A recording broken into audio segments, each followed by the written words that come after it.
நான் பிளான் போட்டது நெறையா. ஆனா சொதப்பிருச்சு. ப்ரௌனி நேத்து பண்ணது. நேத்து வீடியோல போட்டிருந்திருப்பேன். இன்னைக்கு வந்து டெக்கரேஷன்னாச்சு நல்லா வரணும்னு சொல்லிட்டு ப்ரேயர் பண்ணியிருந்தேன்.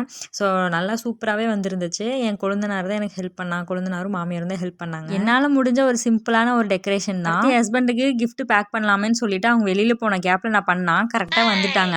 அதுக்கப்புறம் என்ன பண்ணேன்னா, டோர க்ளோஸ் பண்ணிட்டு பண்ணேன்னா, கதவ தட்டிக்கிட்டே இருக்கிறது. உள்ள என்ன பண்ற? உள்ள என்ன பண்ற? தெரியாத மாரி இப்படி நடிப்பாங்க. நார்மலா பேக் பண்ணாம பேப்பர் மேல பேப்பர் சுத்தி நான் வந்து பண்ணியிருந்தேன். செல்லோ டேப்லாம் போட்டு ஒரு வேளையா பேக் பண்ணி முடிச்சிட்டேன். அவங்க எக்ஸ்பெக்ட் பண்ணாத ஒரு கிஃப்ட் தான். ரொம்ப நாளா கேட்டே இருந்தாங்க. அதுவும் நான் இப்ப இத வாங்கி குடுப்பேன் அப்படின்னு சொல்லிட்டு கண்டிப்பா அவங்க எக்ஸ்பெக்ட் பண்ணியிருக்கவே மாட்டாங்க. ரொம்ப நேரம் பிரிச்சுக்கிட்டே இருந்தாங்க. அதுக்கப்புறம் எனக்கு டப்பாவே கிடைக்கல. அதான் பிளாஸ்டிக் டப்பா ஒண்ணு இருந்துச்சா வீட்லயே, அத வச்சு தான் நான் சுத்தி பண்ணியிருந்தேன். உள்ள ஃபுல்லா பேப்பர் வச்சனால அவங்க ஒண்ணுமே வைக்கல கிஃப்ட் அப்படின்னு நினைச்சுக்கிட்டாங்க. அதுக்கப்புறம் எடுத்ததுக்கப்புறம் அவங்களோட ஆடியோ மட்டும் போடுறேன். என்ன ரியாக்ஷன் குடுத்துருக்காங்கன்னு பாருங்க.